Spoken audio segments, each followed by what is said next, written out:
Pumps, yeah. Yeah, who's done Ruby before? Yeah, anyone's done Ruby before? Yeah, because it's designed for non-Rubyists or entry level, interested in trying a different language or client diversity or tooling diversity. So yeah, it's my understanding that Luke basically took a very different approach to how we want to teach substrate or interacting with substrate changes. Actually, that's very wrong. It's not how we want to teach substrate. It's how we want to just make the onboarding experience to building applications different, like where it's not always just about needing to know Rust or interacting with a JavaScript library or needing to resort to, the typical ways that we would interact with a node, right? So I think, so maybe you can elaborate, why did you choose to do this workshop this way? So I'd probably look at my on-ramped into Rust. So back when I guess Rust came out, I was doing Ruby. I did a boot camp. I hadn't done much programming for a while because I'd got a job in infrastructure doing project management, like in the railway sector. Like I've got a engineering background, and yeah, I wanted to try something different. Did a boot camp. They did like JavaScript, which I'd done before. I hadn't done Ruby back end, and then from there I did a few startup roles, discovered Web3, and then eventually came across Parity Technologies, and they were adopting this rustic vision.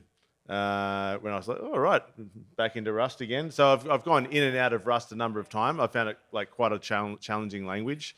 So there's a lot of, and what I found in the Ruby space, it had a really strong community, just like the Rust community. So, and particularly like Ruby on Rails. Yeah, so I guess the on-ramping perspective would be, well, there's a lot of focus on Rust, and there's also a lot of focus on client diversity.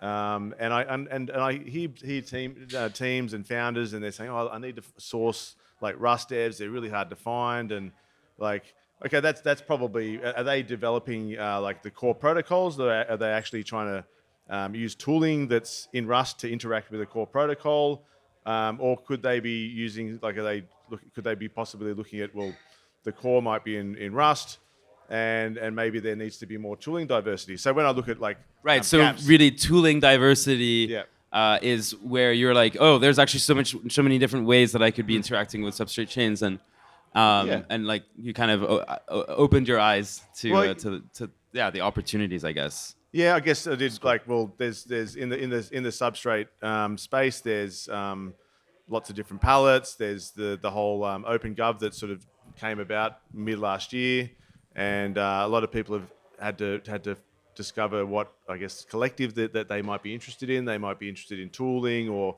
they might be going down the fellowship path or marketing, whatever it might be, whatever their specialization is. And that's what I was looking at. There's like awesome Substrate, awesome Polkadot, all these different repositories with all of these initiatives. Some of them have been funded by the Web3 Foundation, so they've received funding, and then they've just maybe like some hackathons. Well, you invest a lot of time, you come up with this awesome idea, you build it, and then you disperse. And well. So this is about us giving some love to this Ruby library. Yeah, pretty much. For interacting with substrate chains. Yeah. Awesome. I love it. No, okay. I also just want to plug that, like, what we lack, I think, a lot in Web3 is this onboarding experience where you just assume that, you need to know Solidity, or you need to start somewhere where you're starting with smart contracts. And a lot of programmers come in thinking like, well, okay, that's just what I need to know. And then you learn there, and then you kind of learn from the top down. And I think also Web3 attracts a lot of developers who don't really have a strong background in developing, but it's kind of, Web3 is really easy to onboard with like these cool things. It's like just drag and drop, and it's a space with a lot of money. So it's attractive to kind of just jump into it, Web3. But we miss from a pedagogical angle, like what these boot camps do really well, in my opinion. And when we started talking about this workshop, you told me, well, hey, I kind of want to do something like at a Web2 bootcamp where you start with something easy to onboard, to understand basic things. That's basically, a much smoother way into getting into the depths of things, rather than, you need to, launch a parachain, or code up your own runtime to be able to build something on Polkadot. No, actually, you could do a lot more different. You could approach it in a very different way. So with that being said, I just want to give the stage to you. Why don't we go through the high level the slides that you have, and Yeah. then I don't know. I guess you're gonna be demoing running a node, and then we're just gonna be writing some Ruby code. I've never coded in Ruby, so I'm really excited to learn about this. Yeah. Is there any questions before we kick off? Yeah, for Luke, any questions? Okay, cool. Let's kick it off then. Okay, cool. Sweet. Yeah. Do you want me to hold the mic for you at any point? Oh, Or no, yeah? I'm cool with the mic. Okay. Yeah. Awesome. Well, I'm Yeah, stoked. excellent. All right. Thanks, Sasha. Yeah. Okay, so I'm just going to kick it off. So it's a well, intro to Ruby. It's an abstract language. There's the onboarding approach is, I guess, from my experience, I found it compared to other languages quite simple. There's a huge amount of if you get stuck on something, you end up on Stack Exchange. You just enter whatever your error is, and there's a solution. Like I've worked in Ruby on Rails for a number of years, over like about a decade ago. I've forgotten everything, but I was like, oh, it was something that I really treasured, and I made a huge amount of friends, which I haven't necessarily stayed in touch with. But yeah, that's why I thought, oh, this lonely Ruby repository that someone initiated, and then there's Substrate. Is anyone not familiar with Substrate? Yeah. Yeah. Okay. Yeah. So Substrate. So there's Polkadot, and Substrate was Dr. Gavin Wood, who founded the Web3 Foundation and Polkadot. That was his, well, from my understanding, the gift to the community. He wrote this the yellow paper, and Yeah. the smart contract language that they use in the EVM. What's it called? He created Solidity, and he started this initiative to create Ink, the Ink language in Rust. Improvements on I guess the things that he wanted to, I guess, take it to the next level, and then this Ink language ends up being the key language, which is in terms of compiling to WASM in the smart contract module, which you'll find in Substrate.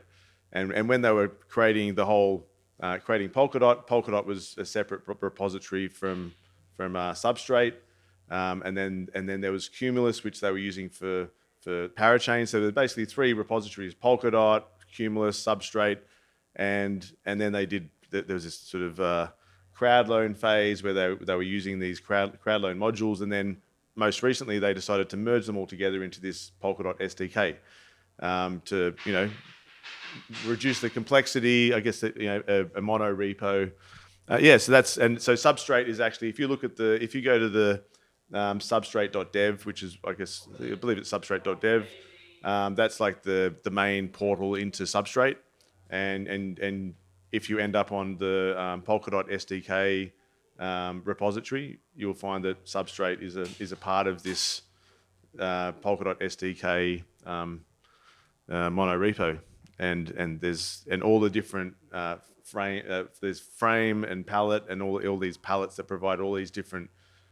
But just plug in whatever capability you want. You want smart contracts? Do you want NFTs? Do you want governance? Do you want to create an Ethereum-like chain with smart contracts, or do you want? Yeah, it's up to you. So yes, that's essentially Substrate, and then there's this Scale codec. So they've basically got Scale codec in terms of if you're sending an JSON RPC request to a Substrate-based node. So if you wanted to, you might create a Substrate-based node, which is it might have whatever capabilities that you want to have out of the box. I guess by default it's got, say, account module. So you've got a balance. You can use one of the tools which is called subkey, a command line application similar to pop CLI. Like, I love CLI tools. So you can, I guess, if you wanted to generate an account, you can just go, you can install subkey and do subkey generate whatever type of key you want to have. It'll give you the private key, your mnemonic phrase, and your public key, and it'll be all in your terminal log. So you might want to pipe that into a file. So there's, I guess you can use that for running a validator node or however you want to contribute to the ecosystem. Um, and then there's Polkadot with its interoperability, shared security, and so forth. So moving on, the history. So I'm going to be going through the history of this Ruby tool that I discovered, and also just covering, well, once you discover a tool like this or you create your own tool, there's actually a Polkadot tooling collective. Yep. I'll move on to the next slide here. So the goal is using this scale RB to interact with a Polkadot node. So Ruby, we've already kind of covered that. Abstract language. It's you can expand onto an on-ramp onto Rust or Elixir. Yeah, is the mic working? Yeah. The Ruby are go one slide back. Oh, sorry, I thought I was going too slow. No, scale RB. Okay. Oh, yeah. So I think what we Yeah. you spent the slide talking about the scale codec being. Yeah. It was, and how to interact with the substrate node. That's just the name, though. That's What's this scale RB we're looking at here? Well, so I guess they've called it that's the latest version of their tool, and it's based on this scale codec, which is part of the substrate SDK or the Polkadot SDK. So scale and codec is this codec that Yeah. we use to communicate between our PC nodes and these chains. So you might want to create a command line interface tool, or you might want to it could be in whatever language it might be, and you want to interact with one of these nodes. You want to get the latest metadata. It's all encoded, and you'll need to decode it. And if you can do curl requests. You can use, say, for example, there's also the Polkadot JS. Polkadot JS has got an API, so they've got again, it's a whole JavaScript. It's actually open source, so you can go in there and you can even contribute to it, add extra features, all that kind of stuff. That's actually the main portal, the Polkadot JS apps for developers, where you can see the block explorer, you can create accounts, you can add address books, that's pretty much what I use all the time. So you can stake your dot, stake whatever KSM, different tokens. You can view all of the different tokens that are available in the ecosystem. So in the Ethereum ecosystem, you've got these ERC20 tokens, these ERC721s in the Ethereum ecosystem, where you can have the same kind of thing like NFTs, and you can go into View Asset Hub, which is the I guess the equivalent. You can create your own assets as well. I won't go further with that though. But so I'm going to move on. So Ruby, I guess the reason why I found it so easy, I guess it's because even when I started, it had I guess such an easy on-ramp. It's abstract language. It's if you're working with a product manager who's non-technical, it's hard to write the function name that isn't readable. That's the whole convention of that ecosystem. And same with the whole. Even if you went to using the test-driven development or behavior-driven development approach as well, there's like tools like Cucumber if you wanted to run tests, if you want to deploy your product to a staging environment with a product manager's going through and checking that it's doing all these things that you're expecting it to do, so that when your users are using whatever product that you're developing, that it's not just going to break. And that's your reputation that's on the line. So you can go and create applications in the Web3 space thinking that you're going to scale, but if you burn your reputation, you're not going to go anywhere. So just I'd say an on-ramp to Rust. Rust is like a systems level language. You can use Ruby's got enormous capabilities as well, but a lot of people say, oh, well, maybe the performance is not as good, and then there's other languages like Elixir which are more functional, and I've seen some people take that pathway as well, and they're again they share a lot of similarities. So looking at this scale codec, there's things like CERD, like in the Rust world. There's like CERD. If you're gonna serialize some JSON or deserialize it JSON, it's similar to that. And there's it's just a data format, and you can read about that in the official Substrate documentation. I've given a link there, so docs.substrate.io. That's got a whole section on the scale data format.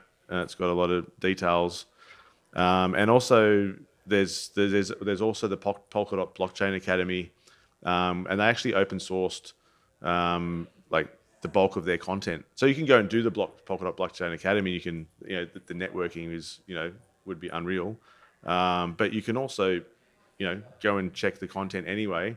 And there's a huge amount of content. So I'd highly encourage anyone, whether you're from a Rust background, whatever your interest is, it's there is a section on scale.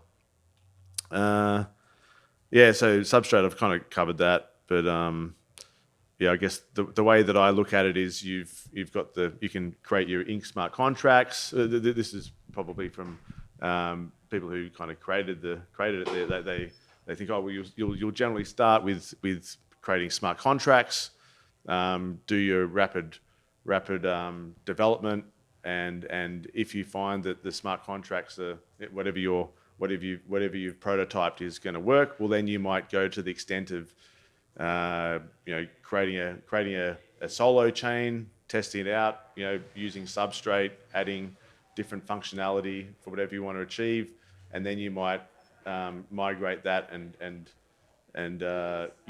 leverage leverage the shared security, interoperability, and so forth as a parachain. I've already covered how they merged multiple repositories into the Polkadot SDK. I've kind of covered Polkadot. I haven't covered Agile Core Time. So Agile Core Time, there's this, if you're looking in the social media, and there's different terminology. They say, Polkadot 1.0, Polkadot 2.0. There's actually a Polkadot forum where Dr. Gavin Wood, he's active there as well. And I saw a post where he was kind of thinking, or he was sort of thinking, what is Polkadot 2.0? Is that the correct definition for it? So I thought that was quite interesting. So if anyone interested, check out the Polkadot forum and see if you can find that post. It was interesting perspective. So the Agile Core Time, I guess it's in terms of you've got Blockspace and using that efficiently. So you've got you might have an abundance or a limited amount of block space on various chains like Polkadot, or at the moment it's actually available on Kusama. So you can actually, I think they've sold at the moment, but there might be opportunities on the horizon. And they initially started with the crowd loans, and then they ported over to the buying on demand or bulk core time. So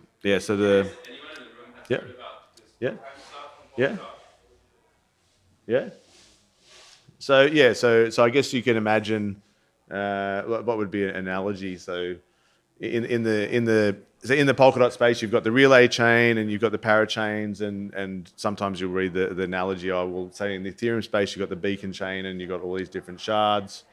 And I haven't really worked out the core time analogy, but I guess the idea is you can basically have your own dedicated chain. You can specify what block time you want it to have, 6 seconds or 12 seconds, or something else. You might be building some sort of gaming application. You might want it to have a really fast block time. You can add your own custom palettes in there as well. You can try it XEM, interact with other parachains. So I'll move on from that. So this tool, this Ruby tool called scale.rb. I just went through the history of that. So there is this. I didn't actually check if that was from OpenGov, but they basically applied for a grant. Actually, it might have been it was before OpenGov. They applied for a grant. They must have got some funding to create this this tool.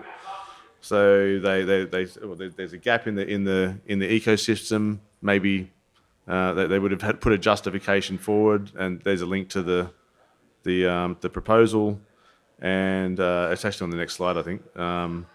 Yeah, so I'll move on to that. So this is basically they went on GitHub, they went to Web3 Foundation, and generally when they were doing the grant applications, there'll be a template, and they'll say, oh well, what are they going to create? They're going to create a Polkadot substrate Ruby API, and and basically putting forward a proposal with a justification. They had a strong team, proficient at Ruby and Ruby on Rails and so forth. I'm not sure about Ruby on Rails. Yeah, and that got approved. And yeah, so then I sort of looked through the different repositories. So you can say it was initially built, when they initially built it, they built this the client. So when you want to connect to a substrate-based chain, you'll connect via HTTP or WebSockets, whatever it is, and you'll just say, oh well, what's it could be localhost on I think the common port's like 9944 at the moment if you're running a local node. So they basically made this substrate client in Ruby, and yeah, so you can query things like what's the latest. If they start a node, they can query what's the latest block, or what's the latest version that they're running, things like that. And then they ended up deprecating that. So I guess in the history and the timeline you can see here, they started that in 2020, and then I think if you look at the Git commits, I think they stopped doing that. Oh no, that's the client. They did that from 2020 to 2021. And then there's this scale Ruby, which is I guess that's doing the different types. Yeah, I guess it's more like apart from just connecting to the node, all the inputs and outputs, and then they deprecated that, and then they came up with this Scale RB, which is the one that I was looking at, and it's a work in progress actually, but some of the documentation's in the original repo, and some of it's been ported across. Yeah, so from a demo, I've had an attempt, and I guess the approach that I took to do the demo is like automation, because it takes time to compile these substrate-based nodes, particularly if you're going to be using, say, ZombieNet. So, and I thought, oh, hey, like. Wait, what's ZombieNet? Well, I guess there's a history behind that, and so when I was dabbling with parachains, I think it was called Polkadot Launch or something, or I forgot what it was called. There was like a launch one, so you can basically you configure. Yeah. Why would someone need this kind of tool? First, maybe start there. I guess they might want to introduce. They want to deploy a parachain, for example, and they want to. To test it. Yeah, they want to have a relay chain, and they want to connect a number of parachains to it, and they want to see that it works. Yeah. And they want to there's a configuration file where they can specify different things, and then they can run that. And yeah, I guess. You mentioned ZombieNet. Sorry, I was trying to clarify what ZombieNet was. Oh yeah. So they can start chaos. I think that was the idea, just trying to break things. Yeah, when I heard it came out, that was the idea. Yeah, and I guess that there might be levels of more maturity now. Yeah, so basically, ZombieNet is just a tool to easily deploy a parachain in the context of other chains, right? Yeah. Polkadot is like, you've got, if you're developing an app chain, chances are you're developing it so that it can interact with other chains. Mm-hmm. So if you develop that app chain standalone in your local machine and it works perfectly, you just interact with it, but that's good, but you probably want to put it in a context where it's interacting with other chains, so you could run more like integration tests, right? Mm. Where you're simulating a real world network environment, right? It's not even about writing integration tests where you're just mimicking two chains. You're actually if you really want to test your parachain, you need an environment that mimics the networking stuff, the consensus stuff, so the relay chain and maybe some other system chains and your app chain. So ZombieNet makes it really easy to launch a network of blockchains that mimic Polkadot. Yeah.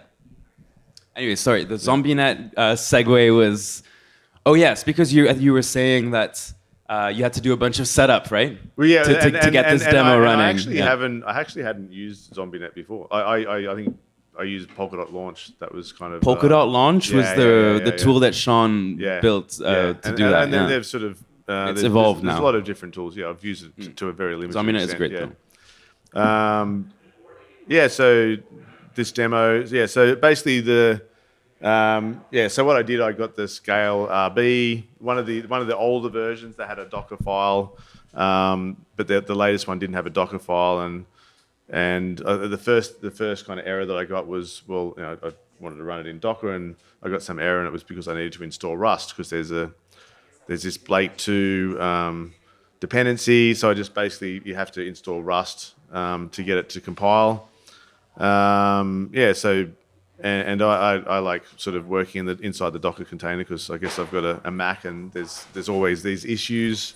So if anyone wants to try it out, either now or later, I'll publish these slides. But yeah, this is basically I just created a fork, and in that branch called Easy A, there's an Easy A branch.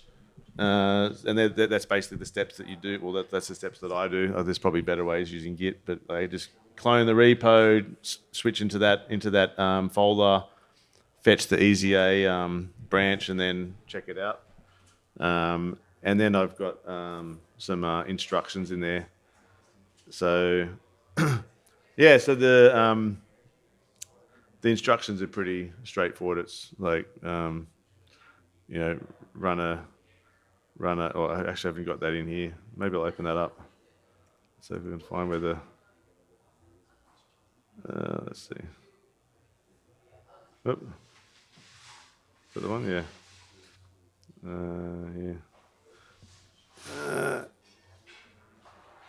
How that be? Yeah, so a couple of examples. Is that working? Yeah, okay, good. Yeah. Not that one. Example 1.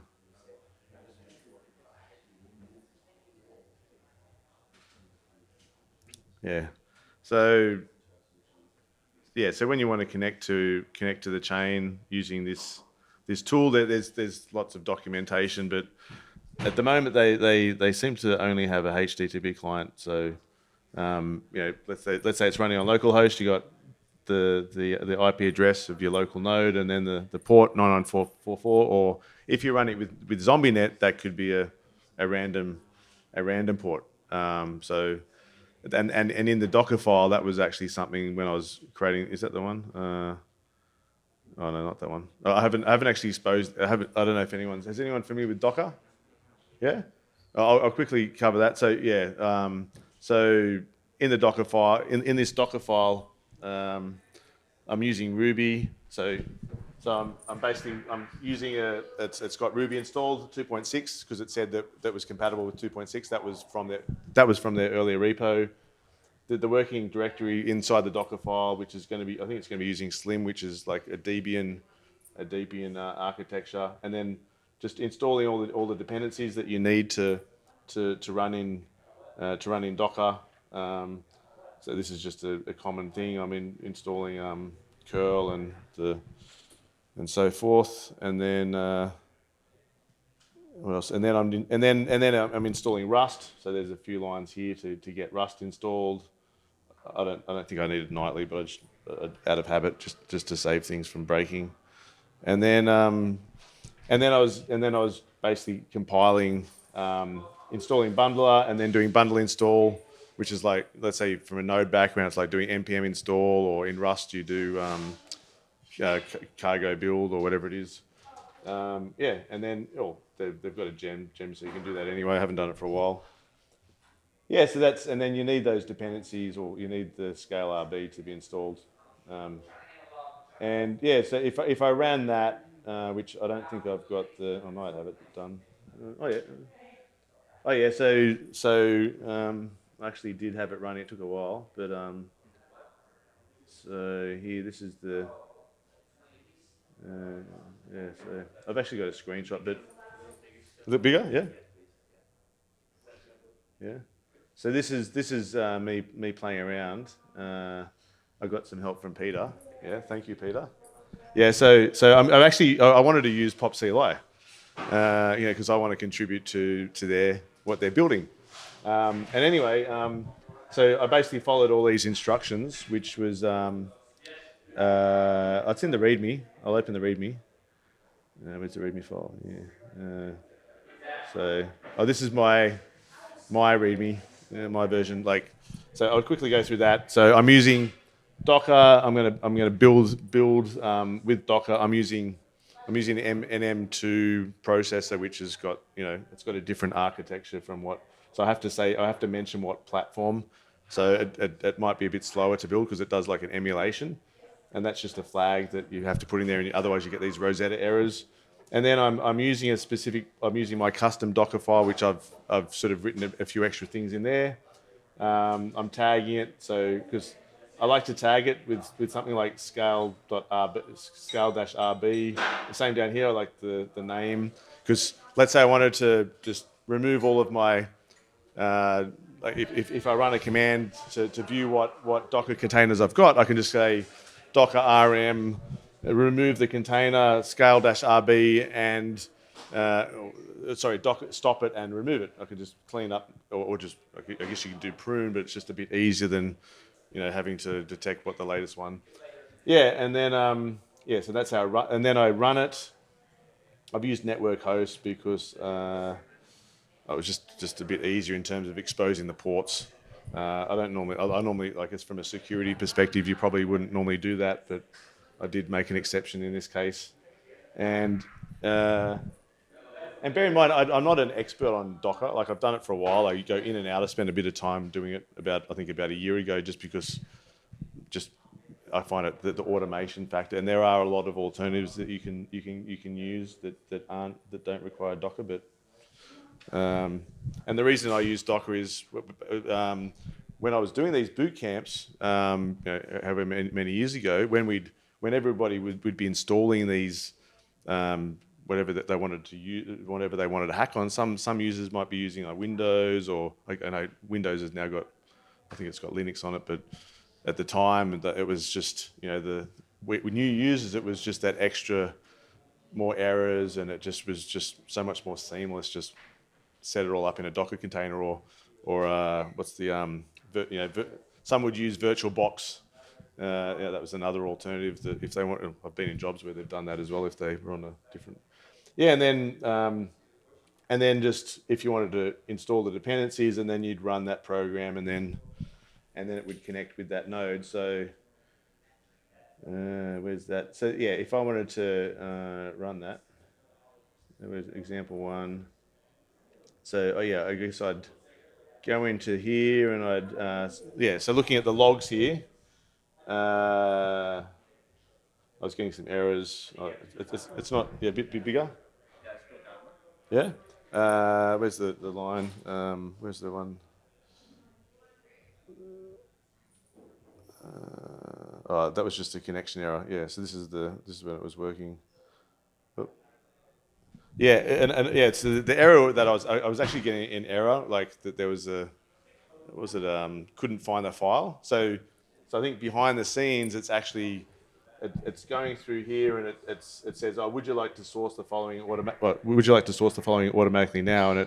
And it sources Polkadot and all these dependencies, and I believe it caches it in this root. Like I'm using the user root, so root, and then /.cache. And there was must have been a conflict, so we just removed it or moved that, and then it worked.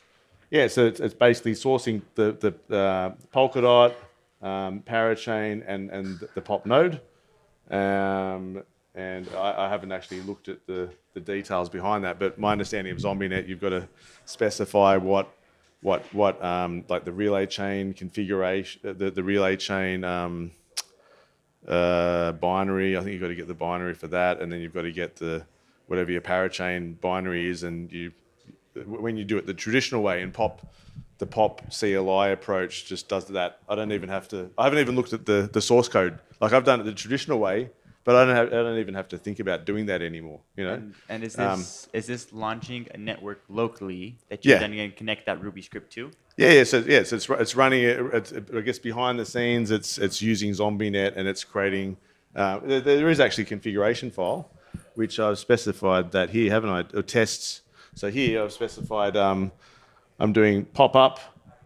I'm doing Rust log because it's. I think we were just debugging to see the error. But you don't have to do that. You just do pop up, and then I'm saying parachain. I'm saying what file I want to use for the configuration. So in this case, it's in the parent directory in zombienet.toml file, configuration file, and then I don't know what that flag is. I guess that's that must be the parachain, the node that I want to actually run. I don't know if that's the collator or is it the collator file or the.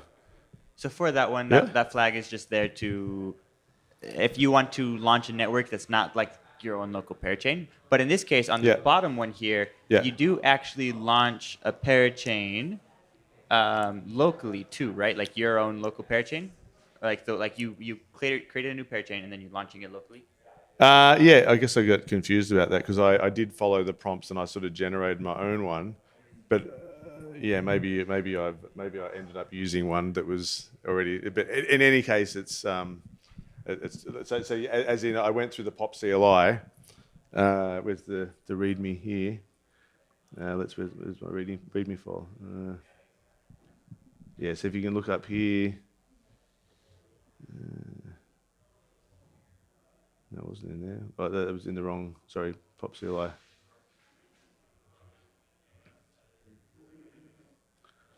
Get rid of that. Oh yeah.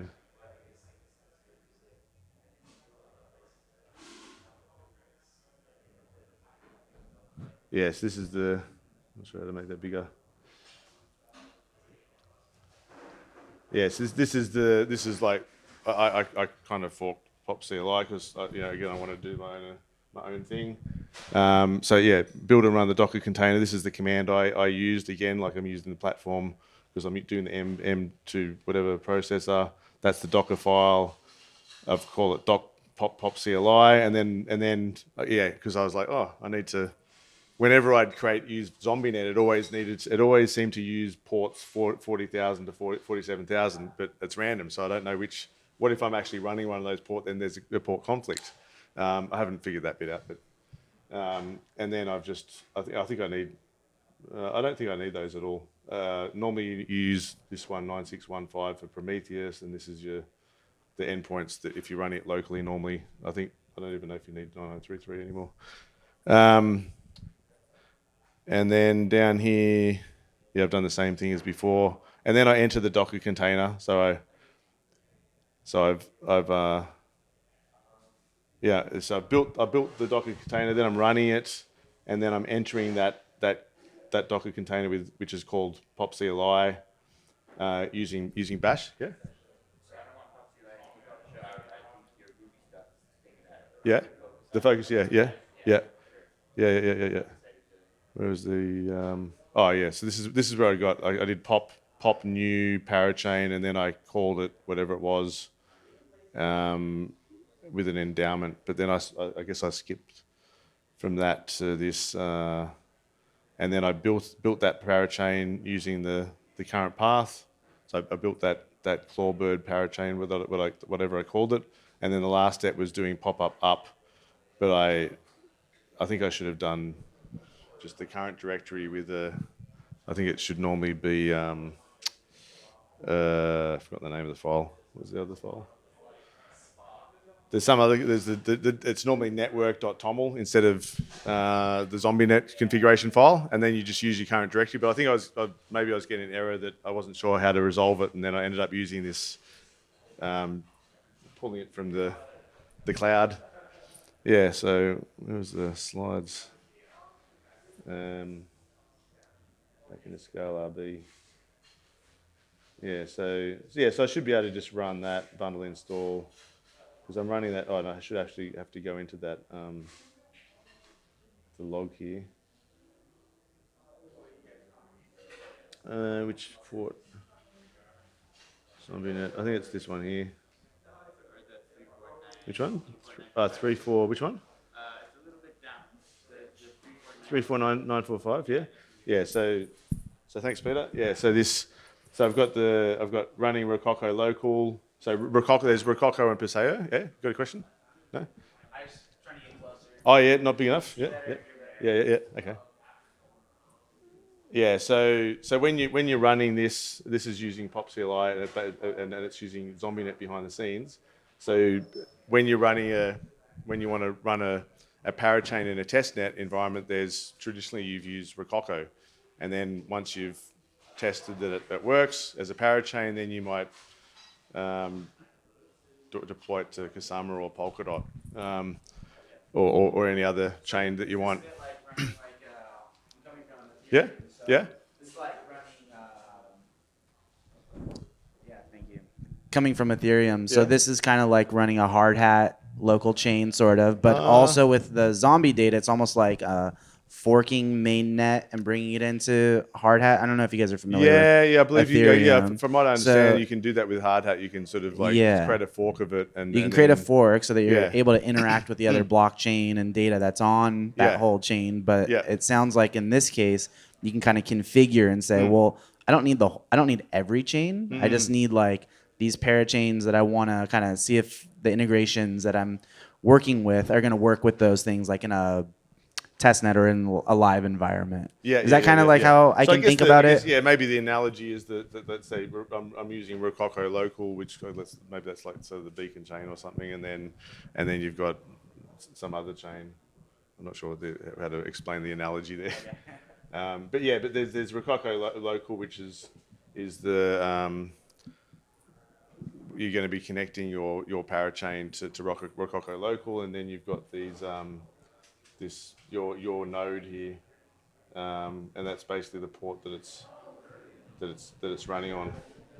So yeah, so if I get this port here, where do I go?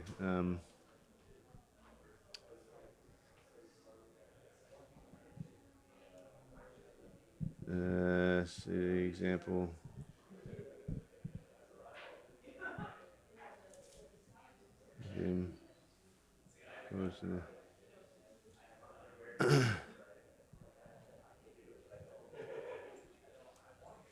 Yeah, so I'll go in that file, and if I just change it to whatever that port was. Yeah. And then, what was the next command? I think I just do Ruby, run that file. Should be able to do that. No, it's not working. It should. Yeah, anyway, it's one of those ports. But yeah, and anyway, all that's doing is where is it?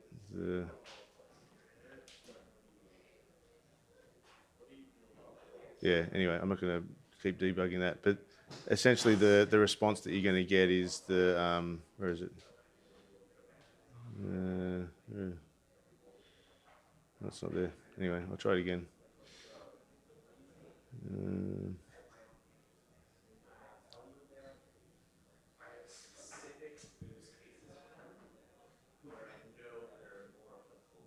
Yeah. I don't know if I'll bother persisting with that, but essentially all it's going to be doing is returning from that example. I'm just going to be getting the methods that are available to interact with that chain, like get the latest block or whatever the latest version and so forth.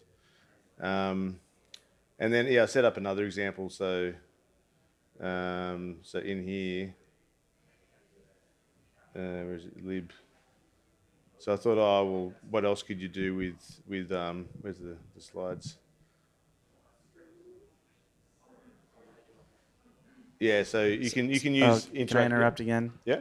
So is Scale RB kind of like similar to like an Ethers? Is this how I ask the parachain for information, like Yeah, from a front end or you can something. query it. Like, let's say Yeah. you want to query something, or you wanted to send something, send some tokens to someone, or whatever you want, whatever. Like, I guess the terminology is like extrinsics. You might want to start an extrinsic or subscribe to the response, all that kind of stuff. So, but yeah, there's a limited amount of them that are available in this Ruby uh, version of it. Yeah, and so in the Ruby land, there's you can use REPL, you can go into IRB, and you can manually input what was in that file, like require the scale RB file, and you can for debugging, just like you can do in the file like if you're doing JavaScript, you can do console log or yeah, so you can for debugging purposes, and then you can modify your custom chain. So yeah, so if you wanted to go in the files that were generated using the pop art or the based on the substrate based templates, you can go into that node and you can add extra palettes. So that there would be a command where you can say, I want to add an extra module to my custom chain, and it could be just, well, yeah, you've already got the choice. You can say, I want to have one with smart contracts, and that would automatically install the smart contract module that's already set up to do specific purposes, or you might want to customize that as well. And yeah, so I guess there's also Jam, which let's see, can't fit it all on the screen. Yeah, so then I sort of came up with these like challenges, which I haven't had time to look at, but I thought I will. You can go into OpenGov and start a discussion about whether you can actually have like some tooling tracks, get some funding to promote hacking on this tool. Um, then there's other things like, well, you've used this tool, and you can actually use this lightweight Sinatra server, which is built with Ruby as well. So if you wanted to do other things as well, or deploy that to production rather than just running a script, and then there's Ruby on Rails, which is another level. Then there's also you can join the Polkadot tooling collective as well. There's questions that you can ask on Stack Exchange, and there's information about OpenGov. Yeah, so I've put intermediate, like maybe Ruby on Rails, if you wanted to formalize it with model view controllers and RESTful routes and all that, if you wanted to do this rapid product development. Yeah, and then I guess the reason I'm going through Ruby is, well, maybe you want to try Rust as well. So once you've sort of discovered and understood how to use Ruby, you might go, oh, maybe I'll try using. Well, there might be a lot of these problems might already be solved in the Rust implementations, and maybe you might actually find, oh, well, I might just go straight into Rust. It's already got an established community. It's been around for like a decade now, and they've already got subXT, and there's even another one which is linked in that link for interacting in Rust. So I guess you could connect to your node with a similar and do the different interactions with the codec, the scale codec, and there's also sub-Alfred.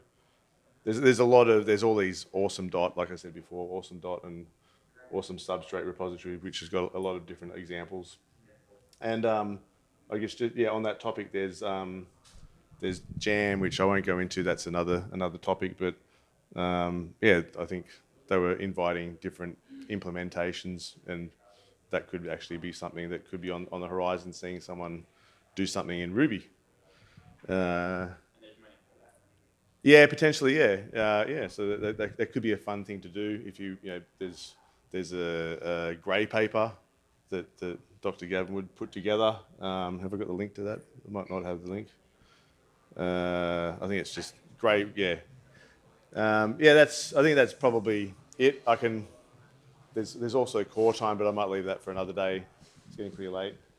Yeah, and I did actually do this. Just on the topic of core time, I did this other exercise. I haven't done Ruby for a while, but I thought, what would I want to do? You know, like if I bought so the idea with QuarTime is that you can have exclusive access to a chain instantaneously, like on demand, on demand, or I could have it use bulk core time, so I can reserve, say, for a 28-day period or more in the future, exclusive access to a chain. You know, I might be doing it in the energy industry, and that sort of it's variable when I need to use it, and there might be price volatility, and I might want to plan ahead, you know, or you know, just as a hedge. So I thought, oh well, that could be a scenario where you say, oh, I'm running a business or a DAO, and I might need one or more cores. I want that exclusive access. You know, I want to minimise the costs, and each core costs a certain amount per month. So I might be sort of forecasting that. And I might want to write some software to manage that. So you know, I thought, oh, maybe if I was going to do that, you could do your little UML diagrams. You can say, oh, I've got a user, and the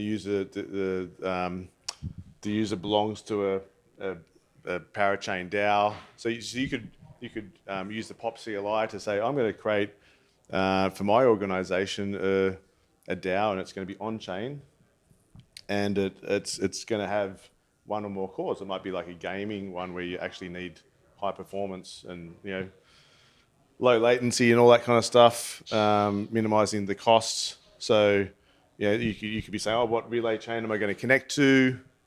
And then I might have, you know, there's like whatever the name is, so you can create that, and then and then you might have one or more cores, and you might have to plan to renew them. So because I guess that's the other thing with QuarTime is if you can go and buy these cores, and there might be benefits in renewing it, because if you don't renew it, it might go to market and someone else might buy it, and it might go up in price, it might go down in price, but if you really needed that, and you know, so you might need a reminder, and there's things like Web3 alerts and things like that where they've already done the work for you, so you can, if you want to interact with OpenGov, you get these reminders. This is a way that you could, you know, kind of roll your own. And like as an example here, you could have like an auto renew function. You could say polling. There's in Substrate there's a broker palette which is part of QuarTime, and you've got functions like I don't know, I can't remember what they are, but like buy a core or sell a core, or I'm probably just making that up, but there might be renew a core. So you know, and I want to know when I need to renew it. So like after 28 days, and then there's like there might be a time frame within which you need to renew it before it goes to market, and then you've got to compete. And if you buy the core and you renew it, you as far as I understand, you get the fixed rate that's not variable. So you might go, oh, look, I'm happy with the current price. I don't want it to. I'm sure it could go down, and you know, so you might want to do that approach, or you might want to have your own algorithm. And yeah, I think so you want to poll for when you're able to renew it when the interlude period starts. So that's the interlude period is like your opportunity to renew it. I guess you could emit a notification that you could watch if you had some sort of front end like Ruby or Ruby on Rails. It's kind of back end. You might have a front end that's watching that. So you're checking. You might be doing this RPC calls to the broker palette here, using this Scale RB tool, using WebSockets if they had that, which it looks like they're on that path, and yeah, I guess if it depending on when you want to renew it, yeah, that's kind of it. I could run that as well. Yeah, I won't run it though, so I think we're in the interest of time. But yeah, if you run that, it just basically does a simulation. Yeah. Yeah, and that's pretty much the end of the presentation. Yeah.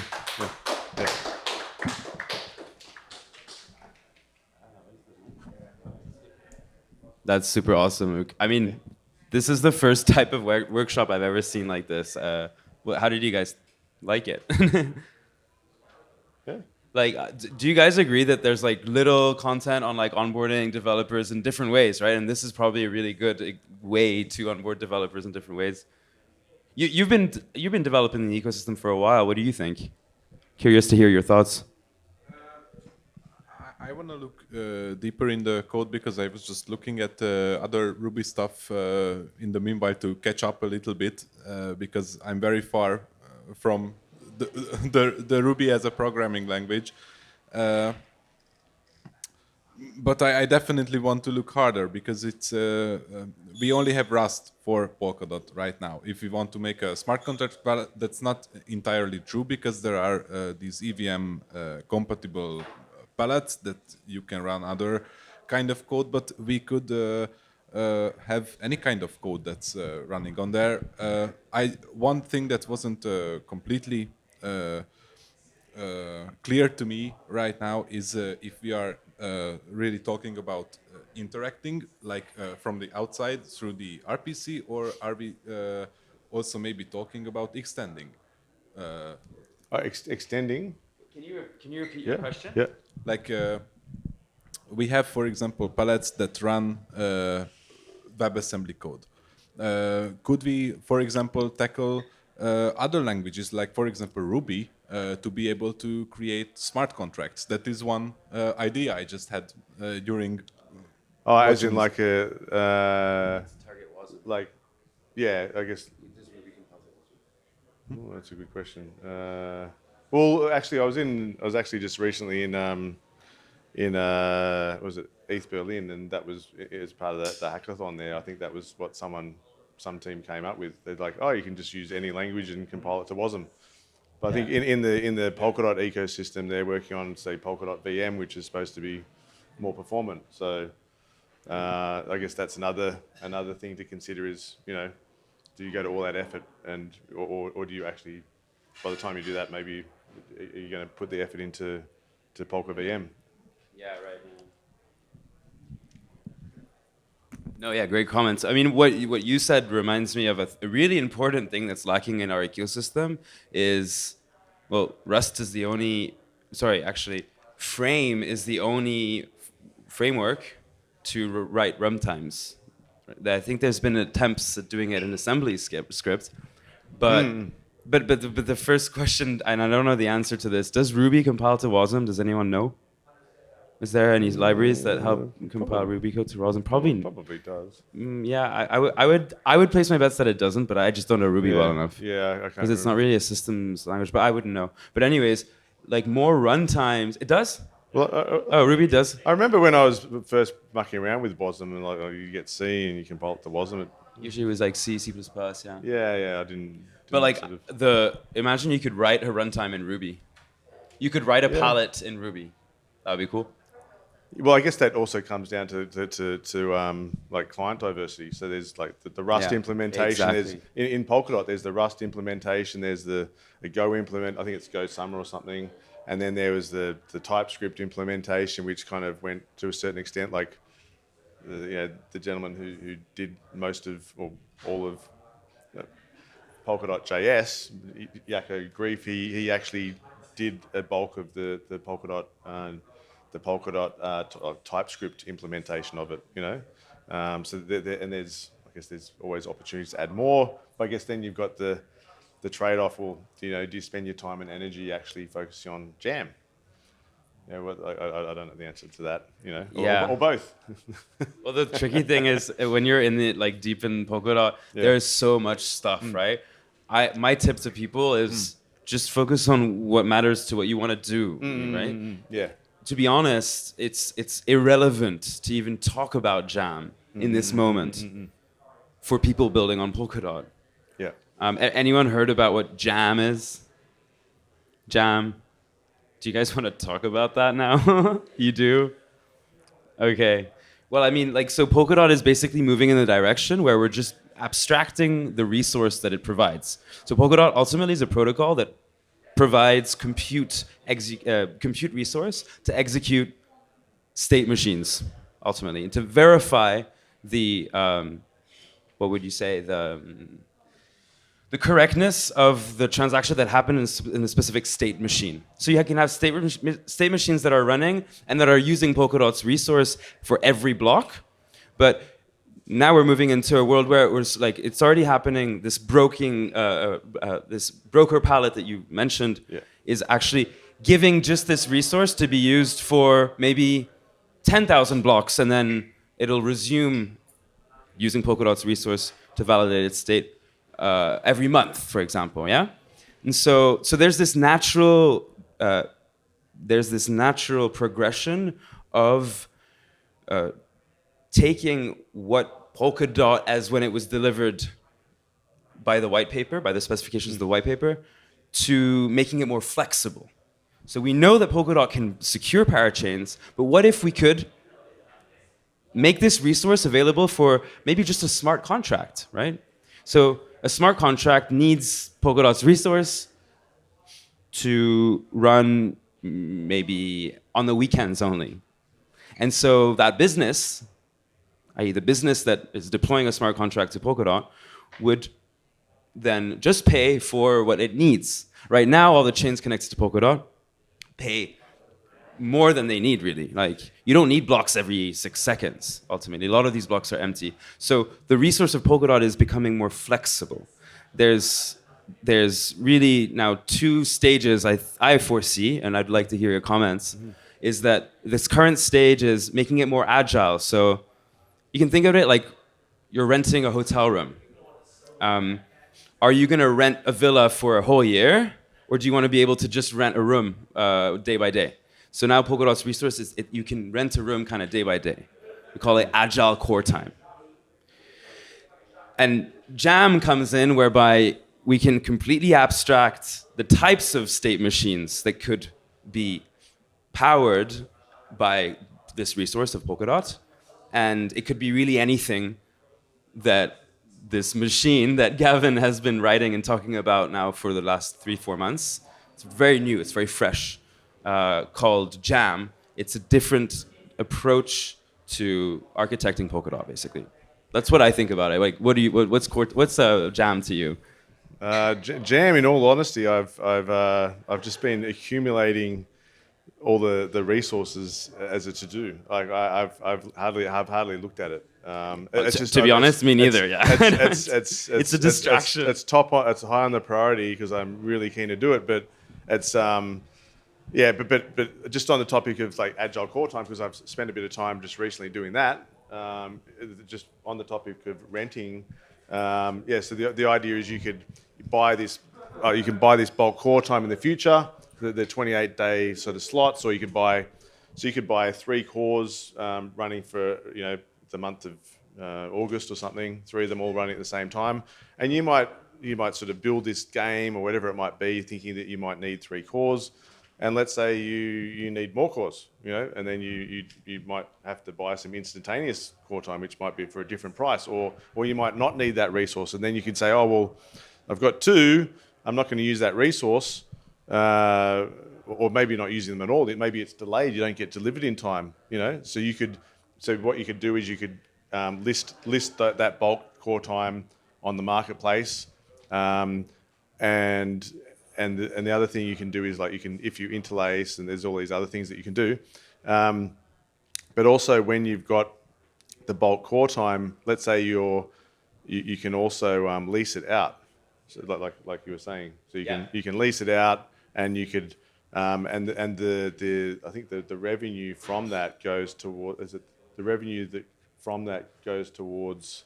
the pool, the on demand core time pools, rewarding the pool operators, I think. Yeah, so I mean, Jam, I am in no way an expert on either, because this is like a Gavin Wood gray paper that's just like dense mathematical stuff. But here's what I do understand about it. It's kind of the next evolution of Polkadot and Web3 in general, where right now Polkadot is very specific, where you've got these parachains that do some processing, do some transactions, they roll it up, and then they put it onto Polkadot, and then Polkadot secures that. But parachains, when you look at it from a different angle, they're just services that run on Polkadot.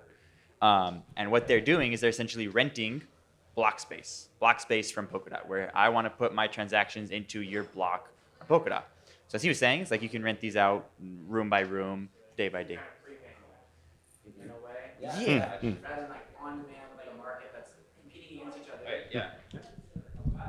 Think about AWS, credits to maybe spend. Yeah, again, I'm coming from Ethereum, so I'm trying to find like analogies to kind of like map onto what's happening here with the parachains and everything. But it sounds like what you're saying is kind of prepaying for block space, and then maybe even like subleasing that out to someone like on demand when they need it and you no longer need it or something like this. And I'm trying to understand like what's the mechanism that like allows like that block space to be sold off ahead of time, and then like does that eat up all of the block space eventually, and like that then like are people like racing to secure block space ahead of time, and so yeah, it definitely is like it's not like a live kind of pricing market where it's like, hey, it's $2, oh no, it's $3, okay, right? It's more like you're paying ahead of time, which is different. Yeah. So I mean, this isn't Jam. This is current Polkadot, or at least where it's about to be in like a month or something. Past Polkadot is I do an auction and I buy a lease for literally 2 years, and I have 2 years of guaranteed block space, which was limited in its high cost. So now they've gone to a core time model where you can buy bulk core time. I want 1 month of core time. I'm going to buy it in advance. Here's the current market rate.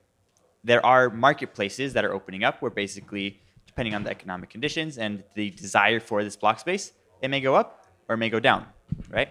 So then I can have a parachain that's like, okay, I need a month of block space. Here we go. But I can also do it instantaneous, where I only want to purchase block space from Polkadot when my transaction pool gets full. So I can have smart contracts going, they're getting used, and then as soon as I hit a threshold, I can buy some block space instantaneously for that specific block. And Yeah, yeah. Yes, sir. So then there's like a marketplace of people who already own block space, and then maybe they're trying to offload some. Yeah, if I may add, like, so you're touching on a very interesting space that is happening within Polkadot, which is, yeah, there's teams that are realizing that this ultimately is an asset, right? It is the resource, and we can finally wrap it into something that it's a non-fungible asset, really. Or would it be a fungible asset, actually? Yeah, I guess, because it's just one asset class, and I can denominate it as like dollars, really. actually, I think, yeah, they are. But I think so these questions are being discussed, and a really interesting one is how are they priced? And so there's an entire discussion on the forum on exactly that, where we're discussing like how do we price this resource? Should we make it completely free and open market?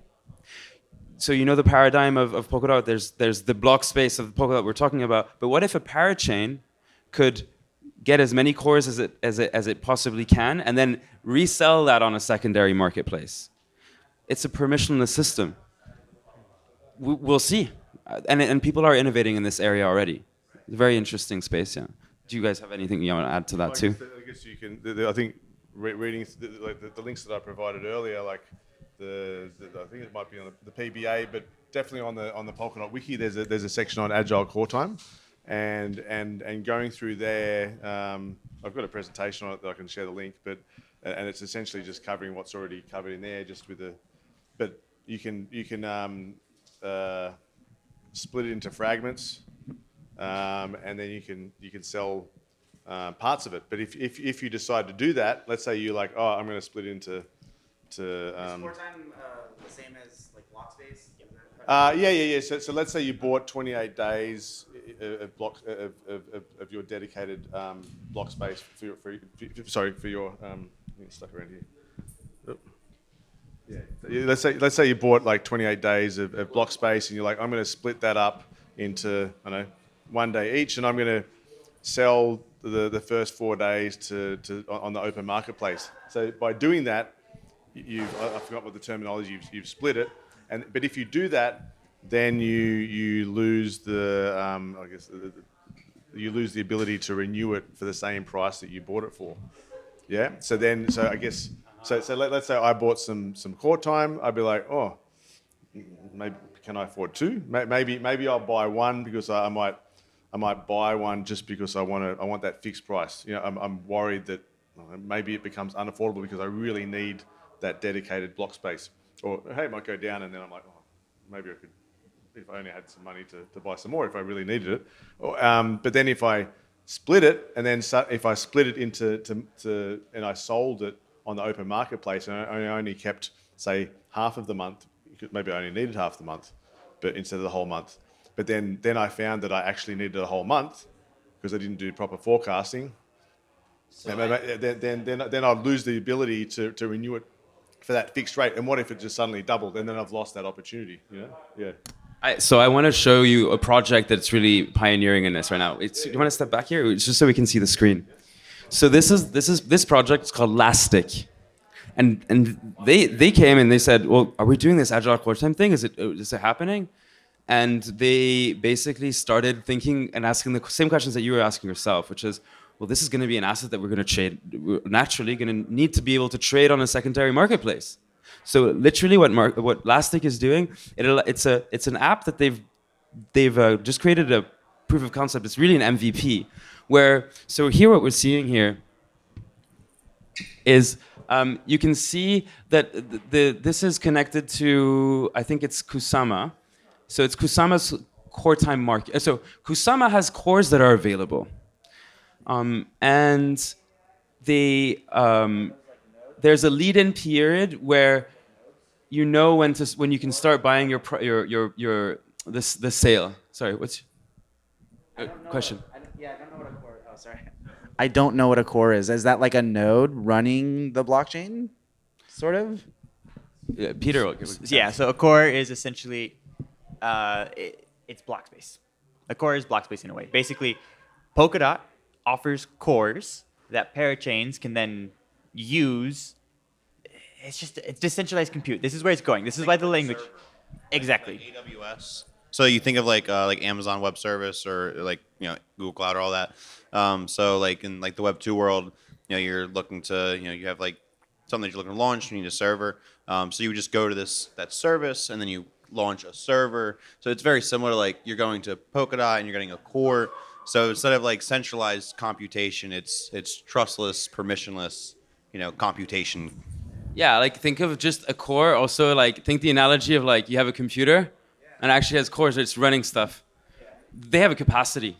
They have a certain capacity, right? And so it's finite. So it's a resource by definition. Then if it's finite, it's compute. And yeah. One thing why this conversation is getting a little confusing is because a lot of this new language is for essentially what Polkadot is becoming, right? There's all of the marketing and stuff and the explanations that we would give for current Polkadot, but now Polkadot's moving to this idea of decentralized compute, exactly as he's describing, right? Where you've got servers that run code.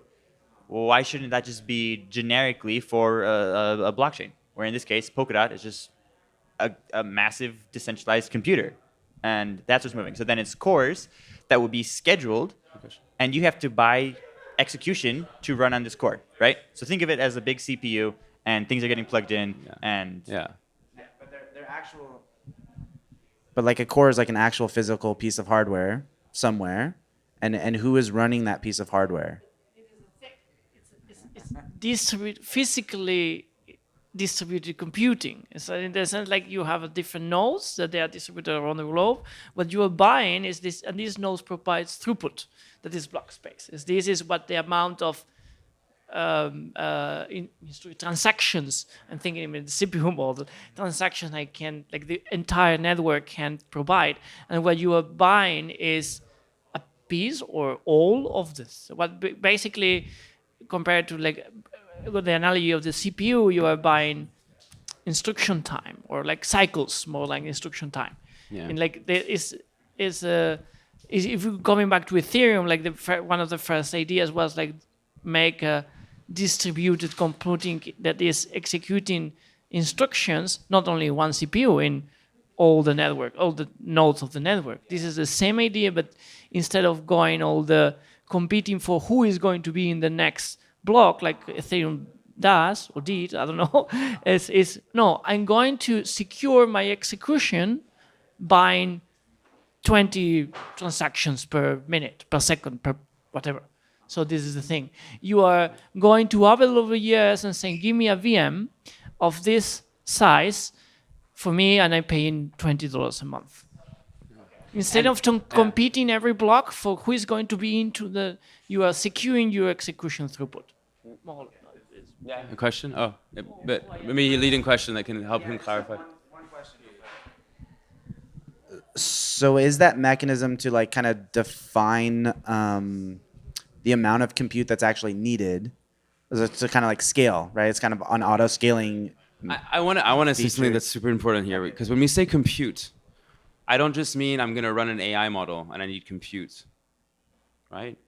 It's a special type of compute. It's compute that is actually powered by some 1,000 validators decentralized across the node, across the world, right? Running validator nodes that when you send them blocks from other chains, they check, they do a bunch of hefty compute. It's not any type of compute. It's compute that's checking the state changes match what the block producer has given to this actually system. This is a really cool visualization. I'll comment on it in a sec. But it's that kind of compute, right? It's compute that we require to validate these state machines and their state changes, right? So like Ethereum, for instance, Ethereum is with this dank sharding upgrade. Well, we suddenly now have a slot with the call data with the new AP that introduced dank sharding, and the L2s are using Ethereum, and they have this smart contract logic that I'm not very familiar with. Maybe you can comment on. But essentially, the L2 is sending Ethereum state proofs that then Ethereum checks, and Ethereum is used to validate that L2, whatever state changes happen on that L2, are correct. And that's why, Ethereum is now really being used more and more in that direction, right? Where Ethereum has the capital, the proof, it's a very secure network by definition, because it has it is one of the biggest in terms of the capital that is required to secure the network, or more required to attack the network, right? So it's secure by that definition. And so but it is providing indirectly compute in that sense to the L2s. So Polkadot by design was always designed to provide this compute resource. And so, what we're looking at here is literally, it's a visualization of what's happening on the consensus like core level of a Polkadot chain, that is securing the other chains. Yeah. So we got blocks that are being produced, and so at the top here you see there's a best block and a finalized block. So literally this is just a visualization of blocks being produced. And what are these dots here? They are the collators, actually, I think. And let's see. So basically these are the different nodes that are either nodes specialized of sending app chain specific blockchain blocks, as well as the validator nodes of Polkadot that are receiving them and executing their state changes and then adding them to the final block of Polkadot. So that's what's happening under the hood and stuff. So then we come back and we go back to this core time discussion. Well, what is this block space really for the other parachains? It's core time to be consumed by them. Well, interesting, it's got the 1 kV. Is that the 1,000 validators? Yeah, it's validated. Yeah. Those are validators, yeah. Polkadot has validators. But I think these are collators at the top. I think, oh yeah. It said 1 kV there, so maybe your ones are the 1,000 validators. It says 1,000 validators.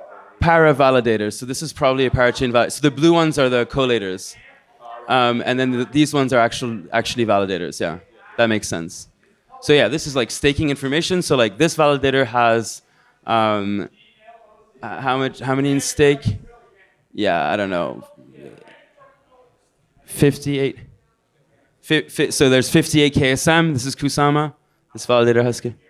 So it's pretty cool, right? I mean, it's a visual that like helps. What are we talking about when we say this compute resource? We're talking about something very specific, and it's this thing that's happening that was years and years of work and research of libp2p networking, of creating a scalable system that can process at capacity. Right? We're fine-tuning the parameters as we go. Right now, there's about 60 parachains that can connect to Polkadot comfortably. We could go to 100. We could go to 200. But we're doing it slowly. But this is the basic compute resource. Pretty cool. Yeah. I hope that adds more color to the room in which you are discovering Polkadot, like, so to speak. Yeah. Do you have any more questions? Super interested in hearing if you have any more. No, I think it's a matter of like semantics, because I think the concepts are pretty much the same, but I think it's just like the language is a little different, and that's what I'm struggling with. But thank you, and I'm sorry to hijack your talk and the rest of the discussion.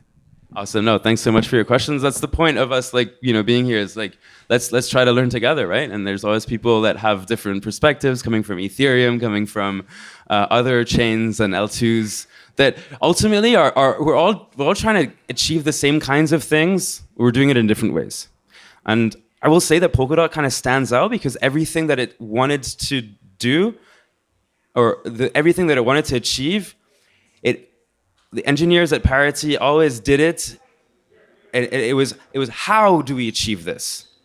We could have we could sacrifice the distribution and the amount of nodes that are going to be like available to validate in the network, and do like some other systems. We could sacrifice the difficulty it would be to participate in this system. So Solana actually, for example, the hardware required to run a Solana node, it's pretty hefty, and it's gonna keep getting heftier. So the Polkadot guys said, we want this system to be accessible. It needs to be purely decentralized. And in order for that to happen, it should be as accessible as possible. We should be able to run nodes on a mobile phone. We want this system to be we want this system to be completely censorship resistant, right? So nothing here can be, none of these blocks can actually be censored. The parachain blocks could be maybe, but none of what happens in here is censored. And the values of decentralization and this kind of, the values of having any application that's running on top of this infrastructure is ultimately unstoppable. You could deploy code on this kind of thing, and you could write code that is buying core time as a on-chain bot of sorts, and in theory, you could write something that's completely unstoppable that can't be stopped by any provider that application might depend on. So it's pretty cool stuff, and it's cool to draw the analogies, because what I started is like, yeah, Ethereum, it's like we get this picture that we need to scale. These L2s are a scaling solution. Starknet is an amazing advent in the scaling solutions of Ethereum. What they're doing is they're using cryptography to have more transactions that then they could use to send to an Ethereum block to be then validated by Ethereum block. Similar architectures, right? But different approaches. What do you want to add to that? Any questions here? I noticed some new faces. Questions on core time, questions on Polkadot? Just learning. Do I understand the difference between a collator and a validator? Like in terms of generating the collators generate the blocks and then Yeah, like so this is this example, right? Like a collator is a special node that is for an app chain that's sending blocks to the relay chain. I mean, these are like technical things that ultimately all you need to know as a developer is that if I send my block from this parachain to Polkadot, it's going to be executed, and I'm using that resource. Yeah, I think what was jarring was this idea of like being able to buy block space ahead of time. Yeah, that was a cool. big difference for me, and that's what I was trying to understand. Awesome. Any more questions? No, anything you want to share? Like, Just so you guys know, we are deep in the weeds right now, but this is a cool conversation. yeah, this is a cool conversation. No, I really appreciate everyone that stopped by to listen to. Well, first of all, Luke, thank you so much for your amazing talk. Big round of applause to Luke. Yeah, that was awesome. I really look forward to doing more stuff together. This is the first time that Luke, Peter, and myself came together, and we actually got funded by the Treasury to be here, to be a Polkadot Devrel team, right? And to just show up and help teams. To be honest, I don't really care if you're building on Polkadot or not. what interests me is, being able to support. And, Luke has so much experience building in Web3 in general. You started in Ethereum, and you've been around in the substrate days. Like, you go back, right? And we're so lucky to have him, like, as the expertise. Peter has been building, like, for 2 years at Parity, developing solutions for real problems coming, like clients and stuff. So, and we're so lucky to have Peter here, who has that extensive experience. So I want to say, like, big round of applause to my team. I really appreciate you guys. And I also want to say a huge thank you to Daniel here, actually, because Daniel has really helped us a lot this week. Daniel, basically, him and I chatted after I had let him know that one of my other team members that was supposed to come got denied boarding on his flight. This was Schoen, who's the CTO of Polytope Labs, who's building some really cool stuff, and he was going to be here in person, but unfortunately flying from Lagos is apparently more complicated than you would hope.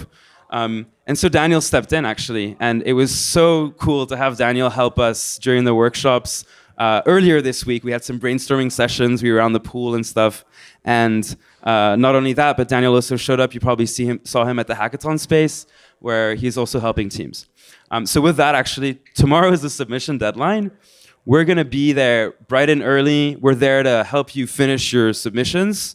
And come talk to us if you have any questions, and we can help you with anything. Sorry, there's a question there. The deadline is 12 p.m. tomorrow. And at 12:30, we're going to be going around teams and listening to their pitches. And we have a lot of code to review, I think. Okay, thank you so much, everyone, for showing up. Yeah. And for the rest of the evening, just hang out, talk to people. I think there's still some teams working on different things upstairs, in the corner, near the pool. Yeah, so rock and roll. Enjoy your evening. Cheers.